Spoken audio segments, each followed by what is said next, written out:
네, 안녕하세요. 문광입니다.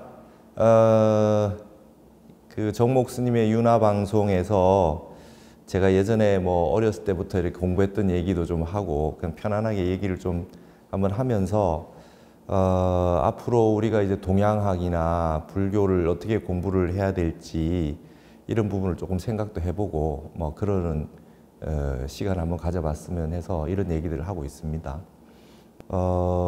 제가 그 출가하기 전에는 주로 이 그냥 동양학이라고 하는 거, 서양 철학이라고 하는 거 비교해서 공부를 많이 했었는데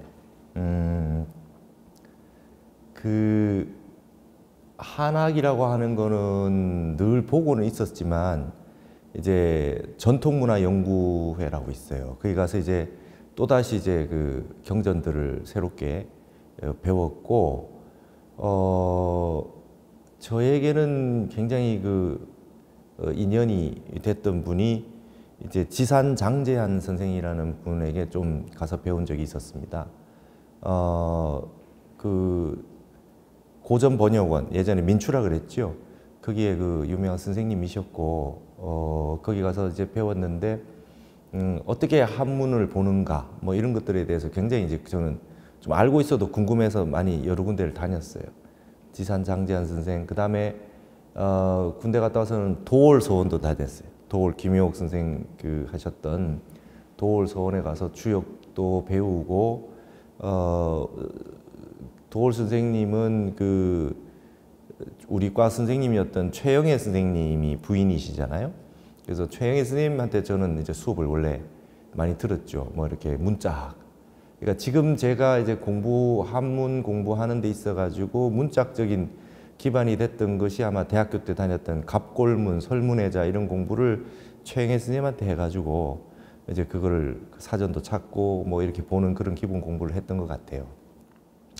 근데 제가 2학년 때인가 최영애 선생님 수업을 듣는데 이 노자 도덕경에 이 구절이 나오시는데 이게 말씀을 하시다가 이런 말이 있잖아요. 노자 도덕경에 도생일이요, 일생이요, 이생삼이요, 삼생만물이다. 이런 말이 있어요. 노자 도덕경에 나오는 말이에요.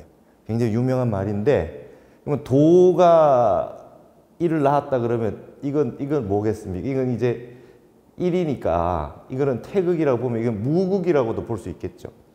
그래서 그 정도의 어떤 그런 얘기가 나오는데 이제 이 말씀을 막 하시다가 선생님께서 이거 노자 도덕경 25장이라고 이렇게 하면서 얘기하시는데 제가 42장입니다 이렇게 했어요. 그러니까 정말이냐고 딱 이게 헷갈릴 수가 있죠. 그래서 이제 그때 저는 21살 때 노자를 그 계절학기라는 게 있잖아요. 대학교에 계절학기라고 하는 수업을 이걸 동양철학 그 제자백과에 관련된 수업을 들었는데 그때 처음으로 노자를 봤어요. 그러니까 20대 와서 노자를 처음 본 거예요. 근데 21살 때 노자를 봤는데 충격받았어요. 너무 쇼킹했어요. 완전 다 뒤집는 이 반의 철학이잖아요. 이 정반합이 있으면 기존의 사유를 완전히 뒤집는 통쾌함이 있거든요. 노자는. 그래가지고 제가 이제 그 발표를 노자를 맡게 됐는데 발표하려고 이렇게 뽑아보다가 하루 만에 노자 81장을 다 봤던 것 같아요. 아주 그냥 미친 듯이 봤어요. 너무 좋아가지고 이 노자를 막 외웠죠. 노자를 막 외웠어요. 그래서 이게 이제 노자 도덕경 아마 42장일 겁니다. 근데 여기 이제 3이라고 하는 게 지금 생각하면 이때 공부했던 게 지금 다 이제 해당하는 겁니다. 이게 동양학이 통해 있는 것이 이 3이라고 하는 것이 뭡니까? 불교에도 근본수가 돼 있죠. 근본수 돼 있어요. 최상용, 대방광, 법신, 보신, 화신, 그죠? 천태의 일심 삼강, 공가중, 뭐 전부 이게 3이라고 하는 숫자예요. 우리 지금 조교종에도 이렇게 원이산점이라고 그러게 점 3개 이렇게 딱 찍어놨단 말이죠. 그래서 이런 관점들, 그리고 이게 3이라고 하는 숫자가 가지고 있는 뉘앙스를 가지고 전부 다 한학에다 적용해서 다 해설을 할 수 있어요. 공자가 순임금의 음악인 그 소라는 음악을 듣고 3월 부지육미라 석 달 동안 고기 맛을 알지 못했다. 그럼 딱 석 달만 알지 못했을까요? 석 달 동안만 맛있는 거에 대한 생각이 없었다가 아니라 이거는 3이라고 하는 거는 완전수예요. 그러니까 계절이 하나가 완벽하게 지나가는 이게 3개월이라고 하는 게 구순 90일이라고 하는 거 우리 안 거 나는 이유도 여기 있는 겁니다. 계절이 하나 완벽하게 이루어져서 하나의 단위가 되는 거죠. 이게 90일 안 거라고 하는 게 이제 이런 형태들에 대한 수리적인 어떤 그런 동양학적 베이스가 이 한자에 있는 거예요. 그러니까 이제 그 삼인행에 필요하사라 세 사람이 길을 가고 있는데 반드시 나의 스승이 있다. 그럼 그 세 사람 안에서만 있다는 뜻이 아니고 이 세상 모든 사람이 나의 스승이라는 뜻을 쓸 수 있는 거예요. 이런 말들이. 그러니까 예를 들면 이게 사람이 3명 서 있는 게 이게 무리 중자예요. 이게 무리 중자입니다. 그래서 지금 현대 중국인들은 그냥 사람인 3개 이렇게 간체자 쓰잖아요. 그러니까 모을 집자 같은 거 제가 이런 얘기 많이 했습니다. 한문 강의할 때. 모을 집자가 사실은 새가 나무에 있는데 새추 하나가 있는 게 아니라 원래 이게 새가 3개가 있잖아요. 그죠? 예. 새가 3마리 있어요. 원래가. 이랬었어요. 그리고 이제 우리가 품평한다 할 때 품평하는 게 뭡니까? 입이 3개잖아요. 그러니까 뭔가에 대해서 평가한다라고 하는 기준이 대중들의 의미라고 가지고 있는 것들이 이게 전부 다 이제 삶과 관련돼 있어요. 그러니까 이런 형태의 그 우리 동양학의 근본이 되는 기본 베이스 같은 거를 이렇게 익혀야 되는 거죠. 그러니까 이제 이 42장하고 25장하고가 헷갈릴 수 있는 게 25장에는 뭐가 나오냐 하면 25장에는 임법지, 지법천 이렇게 나오잖아요. 임법지, 지법천, 천법도, 도법자연이다 이렇게 나와요.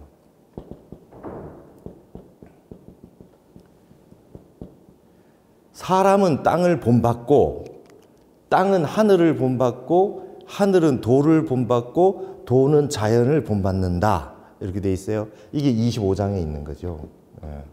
아주 중요한 개념이잖아요. 근데 여기 보세요. 풍수지리학 연구하는 분들은 이거를 근거로 들어요. 임법지예요. 하늘의 뜻을 어떻게 알겠냐. 하늘의 뜻이 지법천이니까 하늘의 뜻이 그대로 땅에 다 나타나 있다는 거예요. 사람이 속이지 땅이 속이지 않는다는 거지. 땅은 속이지 않는다는 거예요.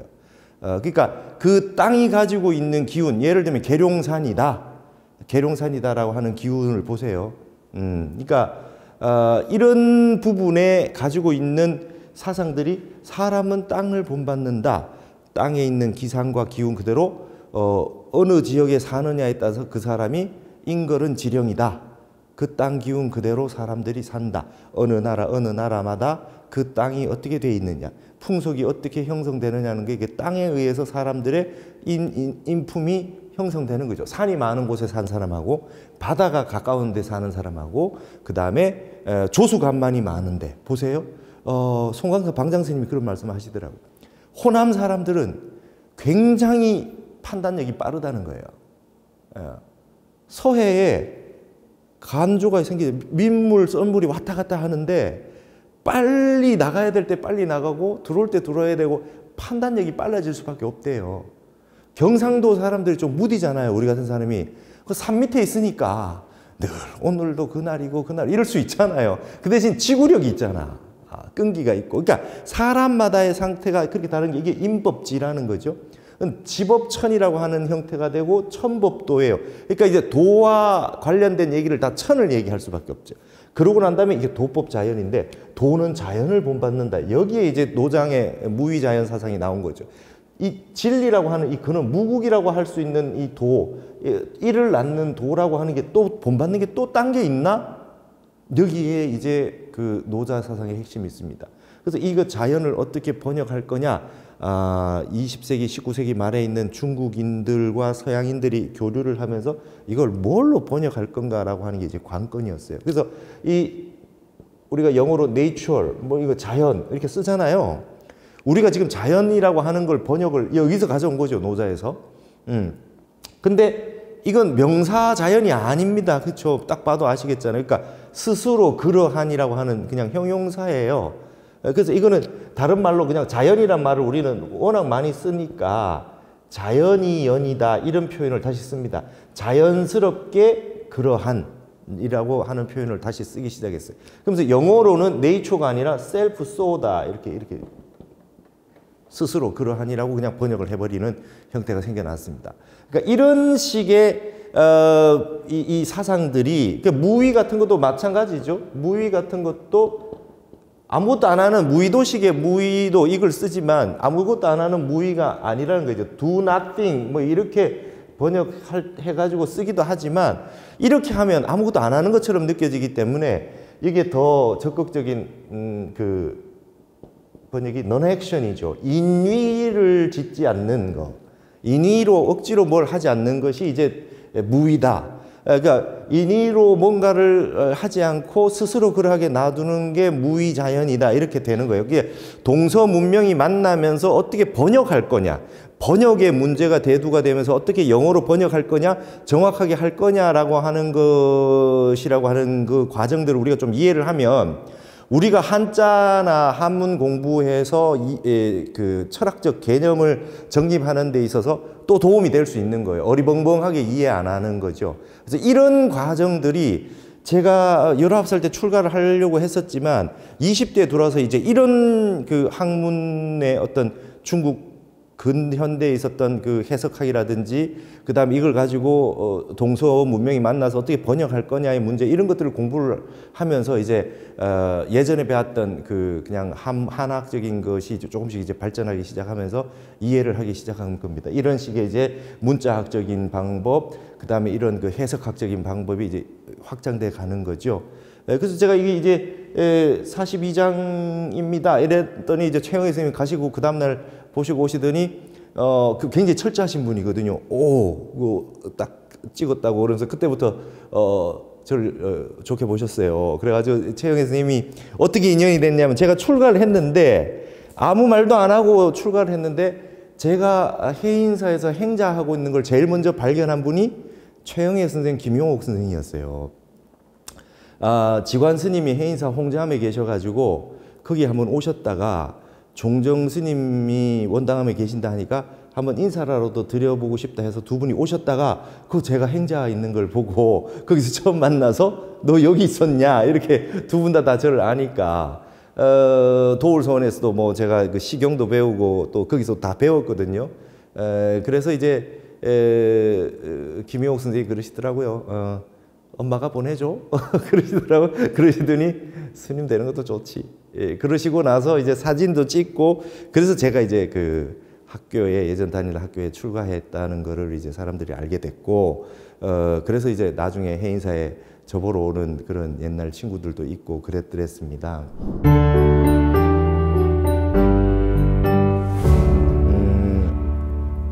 근데 이 출가하기 전에 무엇을 하느냐도 굉장히 중요한 것 같아요. 불교라고 하는 건 너무나 다양한 공부가 있으니까 그 중에 자기 이 업식대로 선택을 할 수 있거든요. 자기가 가장 근사한 가까운 것들을 선택해서 가는데 저는 이제 이런 거 위주로 공부를 하던 사람이다 보니까 불교에서도 저것이 정확한 뜻이 뭔가 그리고 저는 좀 그런 자신이 있었어요. 제가 지금까지 그 30이 넘어서 이제 출가를 딱 하면서 지금까지 봐왔던 한학적 베이스나 해석학적인 어떤 그런 기원이나 이런 걸 공부를 쭉 해왔는데 쭉 보다가 한문 관계에서 번역돼서 개념적인 게 나왔어요. 경전에 나왔을 때 내가 모르면 아무래도 다른 분들도 모를 텐데 이렇게 생각을 했어요. 불교 공부하는 데 있어서 사상이나 철학 공부하는 데 있어서 제일 중요한 건 모르는 건 넘어가면 안 된다는 거예요. 그러니까 내가 모르는데 다른 사람은 아는데 나만 몰라서 그 물어보는 게 부끄럽지 않을까? 이런 생각하면 안 돼요. 그러니까 모르는 걸 알 때까지 공부하는 게 중요한 것 같아요. 하나라도 정확하게 아는 게 중요한 것 같습니다.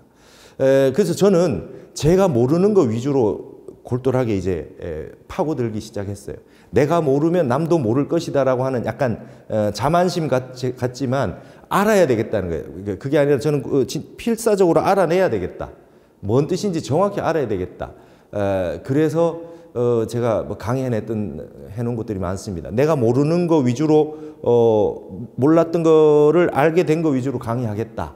이러고 이제 불교대학이나 이런 데서 강의를 많이 했어요.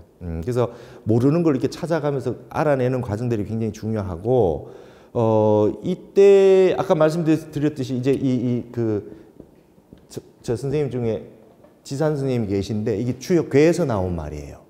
지산이라고 하는 얘기는 이제 지산경계가 있어요. 지산경계인데 이 괴가 굉장히 재미난 괴입니다. 뭐냐면 땅이 있는데요. 땅인데 산이 땅 밑에 있어요. 형국이. 겸손이라고 하는 게 엄청 높은 산으로 우뚝 서 있어서 남들 보이게 저 북한산 인수봉처럼 우뚝 선 산임에도 불구하고 땅 밑에 들어가 있는 거죠. 그러니까 이게 겸손이에요. 멋진 괴입니다. 그래서 이 괴는 보면 6효를 전체 중에 나쁜 게 하나도 없어요. 아무리 시간이 흐르고 뭐 어떤 위기가 와도 아무 문제 없이 길하게 다 넘어간다 하는 게 겸괴입니다. 그래서 여기가 인왕산인데요. 겸재정선의 인왕재색도 할 때 겸재가 여기서 나온 거죠. 그래서 육아의 선비들은 제일 좋아하는 게 겸입니다. 겸괴입니다.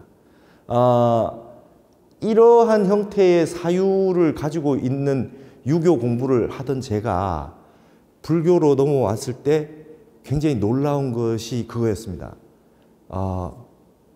신도분들한테 불명을 지어주는데 불명이 너무 큰 거예요. 그렇죠? 너무 큰 거예요. 대각심, 뭐 정각, 막 이렇잖아요. 그러니까 여기에 불교 사상이 있는 거예요. 이 유교는 끊임없이 본인을 겸손하게 만들고 어떻게든 좀 편안하게 이거 어리석을 웃자 이런 거 굉장히 좋은 글자로 보잖아요. 그죠? 어리석을 웃자. 이런 이름들이 좋은 거예요. 근데 불교에는 막 진짜 멋진 이름들을 막 쓰잖아요. 저희 문광이라는 이름을 받을 때 처음 굉장히 부담됐어요. 그래서 좋긴 좋았지만 부담스럽죠. 와, 내가 저걸 할 수 있을까? 그런 생각이 들 만큼 힘들었는데, 근데 여기에 불교의 핵심적인 사상적 근원이 있어요. 여기에 불성사상이 있는 거예요. 본래 성불이라는 거예요. 이게 발심이라고 하는 거는 누구나 부처라고 하는 거를 확실하게 믿고 가야 되는 거기 때문에 좋은 이름을 지어주고 본래 부처라고 하는 걸 자각해서 그걸 대승기실론을 치면은 불각하고 있는 내 본래 불성을 자각해서 시각, 이제 깨달음으로 가자라고 하는 이름값 하자는 거예요. 좋은 이름 주고 이름값 하자. 그리고 누구나 다 부처인 거예요. 화엄에 입각하면 부처 아닌 사람이 없어. 삼라만상 두두물물이 다 부처 아님이 없다. 그거를 표현하기 위해서 수계받고 그 다음에 불자가 되는 순간 제일 좋은 불명들을 제시를 하죠. 그래서 그 이름에 대한 이름값을 하는 것이죠. 그 이름값을 하는 겁니다. 이런 형태의 차이가 있습니다. 유교와 불교. 그래서 제가 우리 선친이 이제 북글씨를 굉장히 잘 쓰셨어요. 제가 어렸을 때 천자문을 배울 때 석봉천자문으로 배웠는데 우리 선친은 4살 때 천자문을 배워서 석봉하고 똑같이 썼어요. 글씨를 똑같이 쓸 수 있어요. 진짜로. 석봉 글씨인지 아버지 글씨인지 모를 정도로 그렇게 글을 잘 똑같이 쓰셨어요. 그러니까 임모라 그러죠. 원래 모든 모방은 창조는 모방에서 나오잖아요. 그래서 저도 이제 석봉 천자문을 똑같이 쓰고 아버지 글씨를 똑같이 혼자서 배우는 걸 연습을 했어요. 근데 이게 이제 불교식으로 말하자면 자기 기질이 다 다르잖아요. 성격이 달라요. 그래서 글씨가 이제 조금 크면 달라집니다. 달라지는데 제가 이제 말하자면 명리학적으로 저한테 불기운이 좀 많죠. 그래서 성격도 좀 급한 면도 있고 이렇게 또 밝고 막 이렇게 해요. 그러니까 이게 글씨를 빨리 쓰고 싶은 거죠. 그래서 글을 빨리 씁니다, 제가. 그래서 10대 후반부터 벌써 행초서를 막 이렇게 쓰는 게 좋아요. 난 빨리 쓰는 게 좋았어요. 빨리 쓰는 게 좋았어요. 근데 야단 많이 맞았죠, 아버지한테. 글씨는 40까지 는다, 정자 써라. 이렇게 그런 걸 교육을 받았는데 안 돼요. 근데 30 넘어가지고 딱 출가를 해보니까 너무 좋은 거예요. 큰 스님들이 다 날렸었어. 전부 초서를 쓰시는 거야. 이게 뭐, 그렇게 다 해놓고 그래놓고 선필이래요, 선필. 선필이래요. 이게 뭐냐? 선정에 들었다가 나와서 본인의 마음 가는 대로 써도 된다는 거예요. 얼마나 자유로워요. 그때 이후로 저는 이제 붓을 들고 제 마음대로 쓰기 시작을 했어요. 잘 쓰는 거냐 못 쓰는 거냐 상관할 게 없습니다, 여러분. 제가 스님 뭐 서예를 어떻게 해야 되나요? 그렇게 물으면 제가 대답을 어떻게 하냐면요. 그 불교를 믿으시니까 윤회를 좀 믿으실 거 아닙니까? 그러면 전생에는 그 샤프 볼펜 쓰셨을 것 같아요? 이 앞생에? 이렇게 물어봅니다. 한국 땅에 태어나서 지금 불교 공부를 하거나 동양학 공부를 좋아하는 분이 전생에 뭐를 쓰셨을 것 같냐고. 붓 쓰지 않았을까요?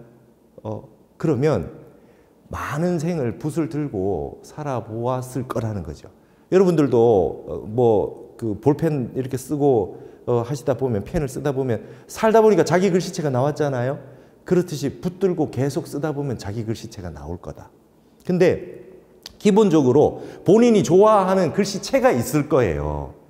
나는 저 글씨체가 좋다라고 하는 게 있으면 그거 따라서 좀 쓰면 그와 같이 써지는 거죠. 좋아하는 음악이 있어서 그 피아노를 배워도 본인 좋아하는 음악을 치게 되고, 미술을 그리게 돼도 본인 좋아하는 스타일의 색깔을 쓰면서 그리게 되듯이 글씨 역시도 내가 좋아하는 사람 따라서 이렇게 쓰면 되잖아요. 그래서 저는 이제 출가하면서 많은 걸 이제 저 자신을 찾은 것 같아요. 예전에는요, 신문지에 한 연습을 한참 하고 난 다음에 화선지 한 장에다가 이제 씁니다. 이렇게 썼어요. 이렇게 배웠어요. 막 그것도 이제 종이를 접어서 칸을 나눠서 접어놓고 신문지에 연습을 막 하고 난 다음에 화선지 딱 접어서 이제 한 장 딱 종이를 아껴야 되고, 그 다음에 희적희적 쓰면 안 되고, 그래서 했는데 지금은 그렇게 안 합니다. 지금 무조건 화선지에 써요. 그냥 막 써서 우리 일회일기라는 말이 있잖아요. 언제 좋은 게 어떻게 나올지 어떻게 알아서. 이게요, 우리 서예라고 하는 거는 굉장히 선적인 거예요. 이게 캔버스에 그리는 게 아니잖아요. 한번 그리고 나서 잘못됐는데 지우고 뭐 다시 재현하고가 안 돼요. 그냥 먹물하고 화선지 종이하고가 딱 만났을 때 그 작용이 한 번만 일어나고 더 이상 안 일어날 수가 있어요. 그렇기 때문에 어떤 게 나오는지 몰라요. 그래서 화선지에 씁니다. 써서 도자기장처럼 버릴 거 버리고 남는 거 한두 개 취하는 방식으로 하기 시작했어요. 제가 이제 추사가 보면 불이선난이라고 막 유마거사의 불이선이 이런 게 아니겠느냐 하면서 난초 그려놓고 나중에 한번 찾아보세요. 불이선난이라고 보면 난초 찾아놓고 쳐놓고 난 다음에 자기가 그렇게 막 써놔요. 다시는 이런 게 더 이상 나올 수 없다. 그래가지고 옆에 막 재화를 엄청 빽빽하게 써놨어요. 그리고 뭐 도장 파주는 친구가 이거 달라고 그러는데 가소롭다. 막 이렇게도 써놓고 그게 한 번의 기회에 한 번에 이렇게 터져 나오는 거죠. 언제 나올지 몰라요. 그건 시간에 대한 존중입니다. 연습 시간 따로 있고 실전 시간 따로 있는 게 아니라 그냥 내가 있는 거 항상 실전과 같이 쓰는 거죠. 그래서 제가 타너 스님을 연구를 하면서 타너 스님이 그렇게 얘기해요. 서예를 쓸 때는 만년필로 교정 보고 원고 쓰듯이 서예는 쓰고, 그 다음에 원고 교정 볼 때는 붙들고 쓰듯이 쓰신다. 이렇게 말씀하시더라고요. 경봉 스님이나 서홍 스님이나 이런 분들 이 서예를 보면서 이게 선필이라는 게 느껴졌고,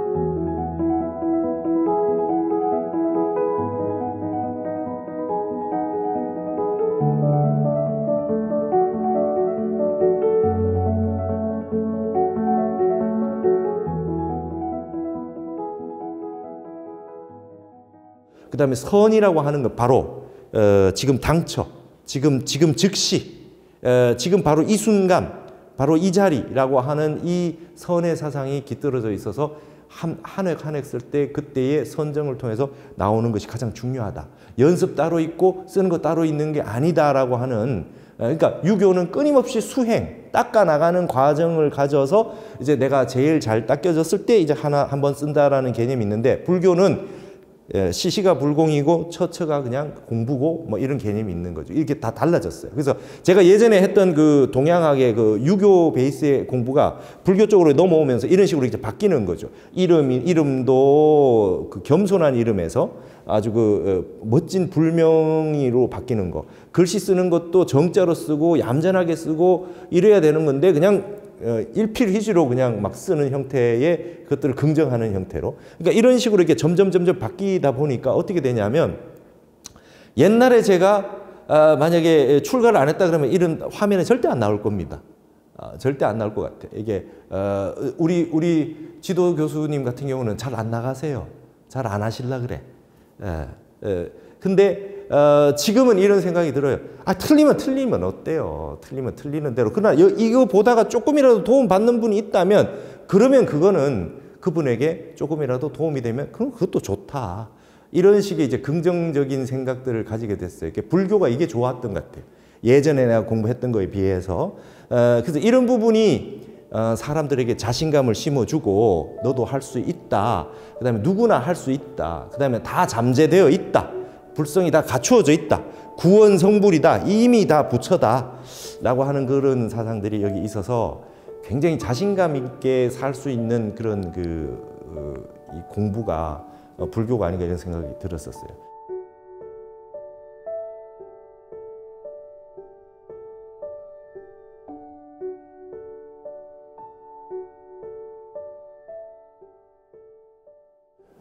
제가 한국학중앙연구원이라는 데 가서 기숙사 국비로 굉장히 기숙사에서 좀 싸게 잘 생활할 수 있었는데, 거기에 룸메이트가 국비 유학생이 외국 사람들도 이렇게 오는데 룸메이트가 프랑스 친구가 한번 됐던 적이 있어요. 이름이 삐에르였어요. 근데 내가 삐에르라고 하니까 굉장히 싫어했어요. 삐에흐래요. 삐에흐. 그러니까 이걸 R이라 그러지 않고 에흐잖아요. 이 프랑스 사람들은 자기의 언어에 대해서 너무나 이 아름다움에 대한 그 자긍심이 대단해요.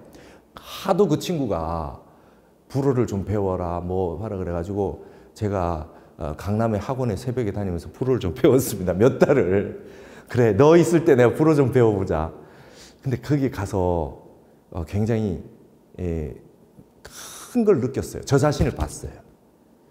불어가 너무 부드럽고 아름답고 발음이 우리 정목 스님처럼 편안한 발음의 어떤 그 낭낭한 목소리와 편안하고 안정된 그런 톤이 있으신 분이 정목 스님이시잖아요. 근데 저 같은 경우는 이게 막 거침이 없고 막 이렇게 이런 스타일이잖아요. 그 제가 알았어요. 경상도에 태어나가지고 발음도 투박하고 제2 외국어는 독일어예요. 독일어가 좀 우리 경상도가 맞더라고요. auf Wiedersehen 막 이러고 발음이 비슷해요. 거기다가 그 절도 출가도 송광사 같이 고요하고 편안한 데가 아니라 해인사에서 출가해서 바위 많은데 봉암사 뭐 북한산 이런 데서 많이 살고 뭐 이렇게 제가 다니던 데가 거의 다 이렇게 강하고 남성적이고 그다음에 뭐 동적이고 이런 거였다가 불어를 좀 배우고 나니까 힐링이 됩니다. 와, 이건 말만 들어도 이렇게 사람이 좋아지네. 내가 나랑 정반대쪽의 세상을 한번 만나보는 그런 그 느낌을 받았어요. 그래서 프랑스는 나중에 한번 가보고 싶은 생각이 있어요. 저 나라는 왜 미학이 저렇게 발달하고 프랑스 철학이 좀 달랐거든요. 제가 20대 때 봤던 프랑스 철학이 다 좀 특이했어요. 영화도 뭐 누벨 이마주 그것도 영화 보면 이해가 잘 안 되면서 막 특이한 것들 많잖아요. 프랑스에. 그다음에 예술이 발달돼 있고 패션이 발달돼 있고 문화가 다른 데하고 좀 다른 거는 언어에서 오는 것 같아요. 언어에 가지고 있는 그 특색들. 그러니까 이런 걸로 놓고 본다면 범어로 되어 있는 불교가 한자어로 바뀌었을 때 완전히 달라질 수밖에 없는 요소가 있는 거죠. 쭉 낱낱이 설명하면서 논리학적으로 설명될 수 있는 알파베틱의 대화 나가리가 쭉 나오는 그런 언어가 쭉 여러 가지 몇 개의 알파베틱이 글자 한 글자로 딱 바뀌는 한자의 격이불교가 돼서 몇백 년간 그 대장경이라는 형태가 만들어서 번역이 됐을 때 이거는 완전히 다른 형태로 받아들이고 할 수 있는 그런 형태로 바뀔 것이다는 거지요. 그래서 원뜻은 이거야 라고 해도 한자로 바뀌면 형의미가 있잖아요. 그 글자를 보면 자꾸 상상을 하게 되지 않습니까? 그거를 의상이라는 표현을 씁니다. 이게 문심조령에 나온 표현인데요. 인간이 어떤 무언가를 이렇게 봤을 때 마음을 일으키고 생각이 일어나면서 새로운 이미지들이 자꾸 만들어지잖아요. 우리 불교에서 유식이나 이런 데서 계속 이렇게 이게 사유에 유주상속하잖아요. 생각이 자꾸 이게 번져 나갑니다. 번져 나가면서 식이라고 하는 식이 이게 전변도 되고 바뀌기도 하고 막 그렇잖아요. 그러니까 한자라고 하는 걸 이걸 자꾸 보고 있으면 처음 뜻하고 다르게 자꾸 생각을 꼬리에 꼬리를 물고 이 글자에 다른 식으로 만들어낼 수 있어요. 이 코끼리 상자가요. 코끼리 상자가 원래 이렇게 누워 있었던 거. 이게 원래 이게 코끼리가 예를 들면 이렇게 돼 있었으면 이 코끼리가 옆으로 누워 있는데 이게 긴 코가 되어 있는 게 이게 코끼리 상자입니다.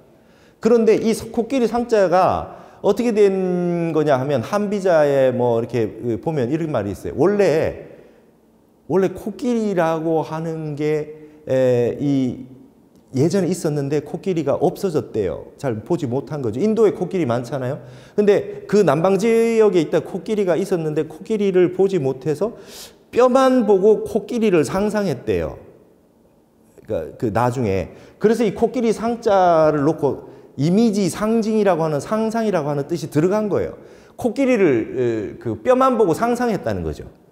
그래서 이게 지금 이 상자만 들어가면 굉장히 어려운 글자가 됐어요. 그래서 이거를 우리 문명에서의 한자 문명에서 보는 사람들 이거 좀 달리 볼 필요가 있다. 한문학이라고 하는 형태와 번역될 때 양상을 보는 형태를 좀 할 필요가 있다는 거예요. 그래서 그리고 또 이제 제가 공부하면서 많이 느꼈던 건 뭐냐 하면 경전들이 많이 이렇게 글자들이 잘못된 것들이 많은데 고려대장경하고 뭐하고 이렇게 서로 차이가 나오는 게 많습니다. 근데 그 글자들이 예를 들면 지금도 이제 인왕경을 번역을 하고 있는데 일체법이라고 돼 있기도 하고 일상법이라고도 돼 있기도 하고 막 이렇게 돼 있어요. 어떤 글자가 맞느냐 잘 모르는 경우가 있는데 이런 경우 초서로 막 필사된 게 바뀐 것들이 많아요. 그러니까 일체법 이렇게 쓰는데 상자를 이렇게 쓰거든요. 소로 상자를. 그러니까 이런 거는 초서 때문에 그런 것 같아요. 초서 필사가 달라지면서 이렇게 다른 글자로 완전히 다른 글자로 나와 있지만 이게 초서도 봐야 되는 거죠. 그러니까 이게 원텍스트하고 교정 볼 때 초서 같은 거 형태로 다 봐야 되는 거죠. 이런 형태의 부분들을 좀 보셔야 된다. 그래서 저는 일단 동양학의 코스웍이라고 하는 거를 이렇게 전통이 끊어지면 안 되겠다라는 생각을 많이 합니다. 전통이 끊어지면 안 되겠다. 그러니까 이 동양학으로 이 한문 불교 공부하기가 쉽지 않은데 그래도 명맥이 이어질 수 있는 분들이 계속 이어져야 된다라고 하는 게 이제 풀코스 공부하는 과정이 한국 불교는 있어야 된다는 거예요. 있어야 된다. 안타깝죠. 이 겸재정선할 때 이게 겸재잖아요. 재계할 제자잖아요. 여러분 겸재정선 그림 보세요. 그림 보면 전부 이렇게 해놨잖아요. 그죠? 겸재정선 그림 보면 이렇게 전부 이렇게 돼 있어요. 이게 초서인데 이 한 글자의 그 형태를 예전 선비들은 그냥 이걸 가지고 다 그냥 이런 식으로 쓴 거죠. 이렇게 이건 노풀고 그죠? 그 다음에 뭐 이렇게 쓰면은 재계할 제자 그죠? 이렇게 해가지고 이렇게 하면 정자정자. 그 다음에 이렇게 하면 아까 여기다가 3점이니까 여기 3점. 그 다음에 위에 없이 이렇게 해버리면 이게 말맞자. 그냥 요것만 하면 다롤자. 뭐 이래가지고 이게 쭉 빼버리면 일사자. 그러니까 비슷한 글자들 가지고 다 다르게 썼는데 옛날에 경전을 필사를 쭉 할 때 막 빨리 써버리면 글자들이 막 달라질 수 있거든요. 그러면 교정 볼 때 요런 거를 다 알아가지고 글자 잘못된 거 교정까지 봐야 된다 이거죠. 그럼 이제 얼마만큼 스칼러십이 쌓아야 되느냐 하는 거죠. 하여튼 풀코스를 다 봐야 돼요. 그러지 않으면 일상법이 맞나 일체법이 맞나 이거 가지고 계속 이 생각만 하는데 그냥 간단한 거예요. 그냥 초서 잘못 본 거예요. 일체법이 맞죠. 일체법이 맞는 거예요. 그러니까 이런 부분들에 대해서 우리가 지금 앞으로 빨리 교육이라고 하는 승가 교육도 그렇고 이런 거 빨리 좀 진행이 돼야 된다. 이 명맥이 끊어지면 안 되겠다. 그래서 제가 이거 하려면 공부하려면 긴 시간이 들어요. 하지만 공부 좋아하는 분들, 공부 열심히 하는 분들과 함께 이 공부를 같이 계속해서 맥이 끊어지지 않는 건 우리가 해야 되겠다 이런 생각을 많이 합니다. 제가 20대 때 열심히 했어요. 근데 지금 봐도 아직 부족해요. 그래서 이 공부가 끝이 없거든요. 끝이 없어요. 타너 스님 말씀에 우리 같은 스님들이 이 화엄경 같이 이렇게 긴 번역을 우리가 해주지 않으면 학자들이 누가 하겠냐. 가정 유지하면서 이게 누가 하겠냐. 우리 같은 스님네가 다 해줘야 된다.